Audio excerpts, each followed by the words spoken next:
दोस्तों सुजलॉन एनर्जी की बात करें तो स्टॉक ने आज काफ़ी शानदार तेजी बताई है। बाजार तो ऊपर के लेवल से नीचे आ गया करीब 1000 पॉइंट। उसके बावजूद सुजलॉन ने बेहतर किया है। काफ़ी अच्छे वॉल्यूम में कामकाज हुआ है। अब यहाँ पे देख सकते हो कि एक जो अपडेट है वो सुजलॉन के लिए और दूसरे रेलवे के शेयरों के लिए अच्छी नहीं है।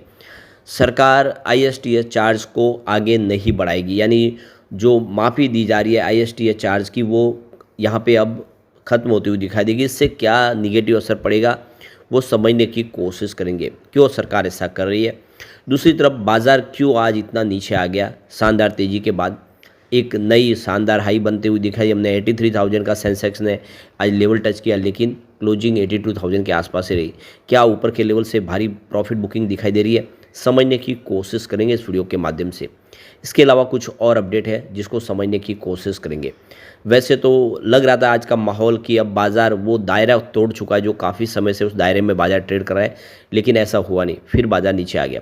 लेकिन फ्रेंड, उससे पहले अगर आप पहली बार हमारे चैनल पे आए तो चैनल को सब्सक्राइब कर दीजिए, एक बेल आइकॉन दबा दीजिए ताकि जब भी नया वीडियो बने पहला नोटिफिकेशन आपको मिले। वीडियो पसंद आए तो लाइक से जरूर कीजिए। चलो फ्रेंड्स, वीडियो स्टार्ट करते हैं। मैं हूँ आपका दोस्त SB दवे और हमारे अपने चैनल ऑनलाइन कमाई में आपका बहुत बहुत स्वागत है।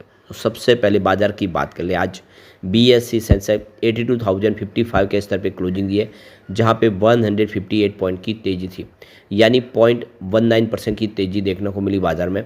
जबकि इंट्राडे में आज 83,018 तक चला गया था बाज़ार, यानी आप ये क्लियरली देख सकते हो कि ऊपर के लेवल से कम 1000 पॉइंट की गिरावट देखने को मिली। और इंट्राडे में तो 81,900 का स्तर भी देखने को मिला। गनीमत ये रही कि क्लोजिंग 82,000 के ऊपर रही है, लेकिन जो शानदार तेज़ी थी वो सारी खत्म होती हुई दिखाई दी। तो आप देख सकते हो कि सेंसेक्स और निफ्टी आज 1% टूटे ऊपर के लेवल से। तो भले ही पॉजिटिव क्लोजिंग हुई हो, लेकिन गिरावट तो हुई है, क्योंकि जो सेंसेक्स का जो लेवल था वो काफ़ी ऊपर था। तो आज घरेलू बाज़ार में शानदार तेज़ी देखने को मिली थी और बाज़ार खुलते ही काफ़ी बेहतर किया।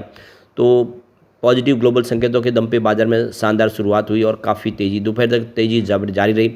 और देख सकते हो कि निफ्टी 25,300 का स्तर पार किया और सेंसेक्स ने 83,000 के स्तर को पार कर लिया। और आप देख सकते हो कि ये काफ़ी समय के बाद एक शानदार तेज़ी देखने को मिली।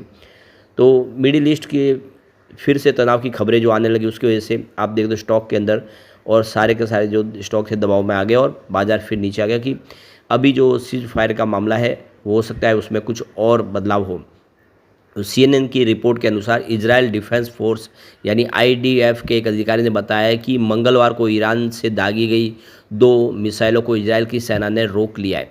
यह घटना उस युद्ध विराम के कुछ घंटों के बाद हुई है जिसे दिन में पहले लागू किया गया था, यानी युद्ध विराम होने के बावजूद भी ईरान की तरफ से इजराइल पे अटैक किया गया। तो इजराइल के रक्षा मंत्री जैसे कि काटेज ने कहा है कि अमेरिकी राष्ट्रपति की ओर से ऐलान किए गए युद्ध विराम का ईरान ने स्पष्ट उल्लंघन किया है। इजरायल की नीति के अनुसार किसी भी उल्लंघन का जवाब देने के लिए मैंने IDF को तेहरान में शासन की संपत्ति और आतंकी ढांचों पर तीव्र हमले की निर्देश जारी किए। यानी इस खबर ने फिर से जो माहौल था सा वो उसको गड़बड़ कर दिया, कमज़ोर कर दिया। आज निफ्टी एनर्जी की बात करें 35,727 के स्तर पे क्लोजिंग देखने को मिली, जहाँ पे 118 पॉइंट की तेज़ी थी, यानी 0.33% अपर क्लोजिंग दी है निफ्टी एनर्जी ने। तो निफ्टी एनर्जी में आज ठीक तेज़ी थी और सुजलॉन ने तो इस गिरते बाजार में भी काफ़ी बेहतर किया, क्योंकि बाजार ऊपर से भले नीचे आओ लेकिन सुजलॉन की क्लोजिंग अपने ऊपर लेवल की तरफ ही हुई है। तो 64.43 पर क्लोजिंग देखने को मिली सुजलॉन में, जहाँ पे 2.61% की शानदार तेज़ी थी। और इंट्राडे का इसका हाई 64.67 था। उस हिसाब से देख सकते हो कि स्टॉक ने बेहतर किया, उतनी गिरावट नहीं हुई। वॉल्यूम देखें तो काफ़ी अच्छा है। पिछले एक महीने पहले इसका 15 करोड़ का वॉल्यूम था, 6 करोड़ की डिलीवरी उठाई गई थी। 1 वीक पहले 10 करोड़ का वॉल्यूम हुआ था, सामने 4 करोड़ की डिलीवरी उठाई गई थी। और कल 16 करोड़ का वॉल्यूम हुआ था और 7 करोड़ का डिलीवरी बेस काम कम हुआ आज। और आज वॉल्यूम थोड़ा सा कम है, 9 करोड़ के आसपास का वॉल्यूम है, लेकिन फिर भी शानदार वॉल्यूम में कामकाज हो रहा है। अब यहाँ पे जो बड़ी अपडेट निकल के आ रही है, आप देख ही सकते हो कि सरकार की तरफ से देख सकते हो कि इंटर स्टेट ट्रांसमिशन सिस्टम पे छूट दी गई है। अब खबरें जो निकल के आ रही है CNBC TV18 की तरफ से, जो वरिष्ठ सरकारी सूत्रों से जानकारी निकल के आ रही है कि 30 जून से आगे ये जो माफ़ी दी गई है उसको बढ़ाया नहीं जाएगा, यानी सरकार इस छूट को वापस ले लेगी। तो आप देखिए इस कदम से जो परियोजना है उसकी लागत बढ़ जाएगी। भारत के स्वच्छ ऊर्जा टैरिफ प्रभावित होने की आशंका है, जिसे लगभग 6 वर्षों से छूट का लाभ मिल रहा था, वो बंद हो जाएगी। उस पे अब जो कॉस्ट बढ़ जाएगी। तो 2019 में शुरू की ये छूट देख सकते हो कि आईएसटीएच शुल्क को समाप्त करके विंड और सोलर और हाइब्रिड प्रोजेक्ट के लिए एक महत्वपूर्ण संबल थी, जो राज्य की सीमाओं के पार बिजली परिवहन करने वाले डेवलपर्स के लिए एक महत्वपूर्ण बेनिफिट था। वैसे शुरू में इसको 2023 में ही समाप्त करने के लिए निर्धारित किया गया था, लेकिन बड़े पैमाने पर जो परियोजना शुरू होने लगी और तो सरकार ने अपना जो 2030 तक ले 500 गीगावाट का जो लक्ष्य रखा, इसकी वजह से इसको जैसे जून 2025 तक बढ़ा दिया गया था। लेकिन अब जो सूत्रों से खबर निकल के आ रही है कि इसको आगे और विस्तार नहीं दिया जाएगा, यानी यहीं पर अब देखें ये जो माफी है इसको ख़त्म की जाएगी। तो 1 जुलाई से आईएसटीएस जो चार्ज है वो वापस आ जाएंगे और कंपनियों को वो चार्ज चुकाने होंगे। तो जुलाई 2025 से और जून 2026 के बीच में जो चालू की गई जो परियोजना होगी उसके ऊपर आईएसटीएस चार्ज 25% लगेगा और इसको धीरे धीरे बढ़ा के जुलाई 2028 तक चरणों में इसको 100% कर लिया जाएगा। तो छूट की समाप्ति से उन डेवलपर्स के ऊपर ज़बरदस्त असर होगा नेगेटिव, जिनके प्रोजेक्ट अभी पूरी तरह शुरू नहीं हुए।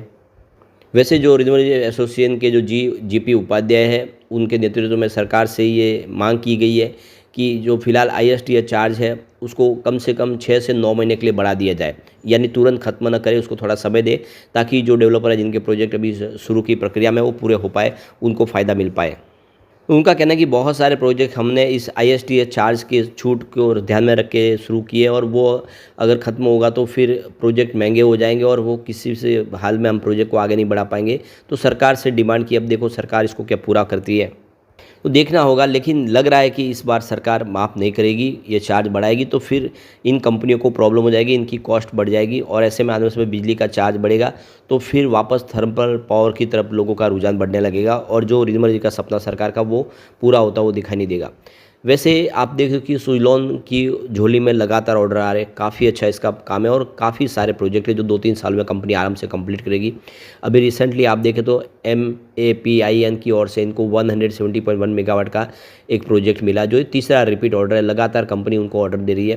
तो ये देखो कि आंध्र प्रदेश के कर्नूल में इस प्रोजेक्ट को कंप्लीट किया जाएगा, जिसमें 54 विंड टर्बाइन लगाया जाएगा S144 टर्बाइन जनरेटर के, जो इसकी रेटेड कैपेसिटी 3.15 मेगावाट ईच है। तो काफ़ी ज़बरदस्त इनको ऑर्डर मिल रहा है और कंपनी के पास काम की कोई कमी नहीं। और इस प्रोजेक्ट को पूरा करने के लिए कंपनी ने वो अपने तरफ से फंड रेज करने के लिए प्रमोटर ने हिस्सेदारी भी बेची है, जो इशारा है कि आने वाले इसमें सुजलॉन काफ़ी बेहतर कर सकता है।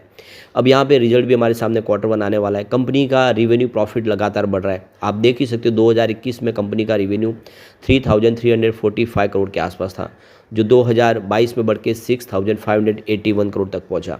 2023 में रिवेन्यू में गिरावट हुई और वो 5,970 करोड़ के आसपास आए, लेकिन 2024 में फिर से रिवेन्यू बढ़ के 6,529 करोड़ तक पहुंचा और 2025 आते आप देख रहे हो रिवेन्यू 10,889 करोड़ तक पहुंच गया। ज़बरदस्त वृद्धि हुई और 2021 के मुकाबले देखें तो रिवेन्यू आपको 3 गुना बढ़ता हुआ दिखाई देगा।